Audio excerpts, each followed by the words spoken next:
आपण पाहत आहात RK न्यूज, बातमी तुमची, आवाज आमचा।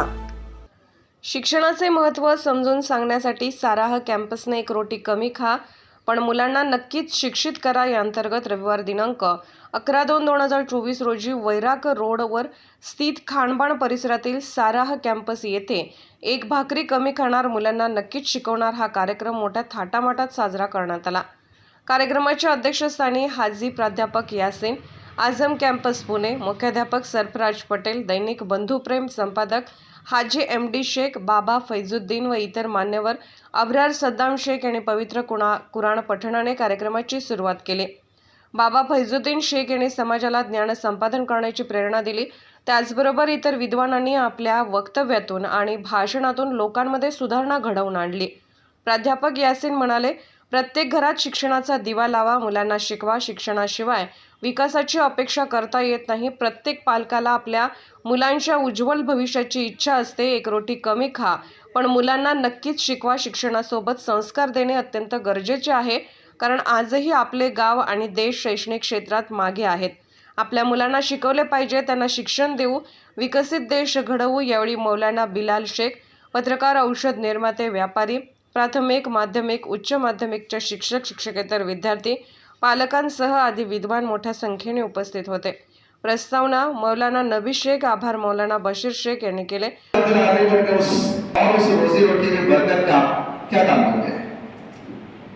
वाले ने ज्यादा उनको बताया, समझाया उनको कि मैं ज्यादा बातचीत नहीं की, उनको कहा बेटा चले जाओ, करते रहना। उसके बाद में इंजेक्शन नहीं देता है, सर दर्द होता है तो सर में इंजेक्शन नहीं दिया जाता है, तो उससे इंशाल्लाह दुनिया आखिरत के मसाइल हल करेंगे। जैसे जो है वो दोस्तों हफ्तेदार के पास आ गए वो, और आने के बाद कहा कि हजरत घर में बरकत आ गई। तो हुजूर सल्लल्लाहु अलैहि वसल्लम का जो फरमान है जिसका मफहूम है, मेरे नबी सल्लल्लाहु अलैहि वसल्लम ने फरमाया, जहां तक बेनमाजी की नजर जहां तक घर में जाती है वहां तक खैर और बरकत के फरिश्ते नहीं आते। ये आप लोगों ने सुना भी नहीं, अल्लाह के मतलब बार बार।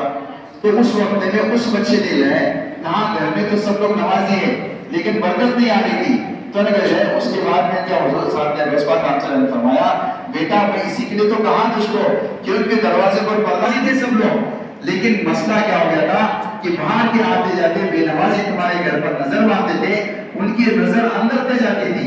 इसके वजह से क्या हो गया कि वहां की बरकत और जो खैर के जो छीन ली गई। इसके लिए आप लोगों से गुजारिश है कि मैं नमाजों की दावत नहीं करता। ऐसे लोगों मैं कितनी भी फिक्र करो, कितना भी रुपया कमाओ, अच्छी से अच्छी डिग्रियां ले लो, लेकिन अल्लाह के बंदों से रखो, कोई पैसे नहीं जाना है, कब्र में जाना है। और कब्र के वक्त के सारे मसाइल का हाल अल्लाह रब्बुल इज्जत ने इस नमाज के एहतिमाम पर रखा हुआ है। इस तरह कभी अल्लाह का वादा, कभी अल्लाह का झूठ नहीं हो सकता है। इसके लिए आप लोग से गुजारिश है। उसके 2-3 हदीसें मैं बताता हूँ कि सबसे पहले हदीस है, हुजूर सल्लल्लाहु अलैहि वसल्लम ने फरमाया, जब बंदा उसका आखिरी वक्त आता है उस वक्त में मलकल मौत अलैहिस्सलाम आते हैं और आने के बाद कहते हैं, इस मुल्क में मरते हैं, ये मुल्क हमारा है, 2 दिन का न समझो तुम, रिश्ता ही पुराना है, एक पल का नहीं यारो, किस्सा ये पुराना है। 2 दिन का न समझो तुम, रिश्ता ही पुराना है, एक पल का नहीं यारो, किस्सा ये पुराना है। हम सदियों से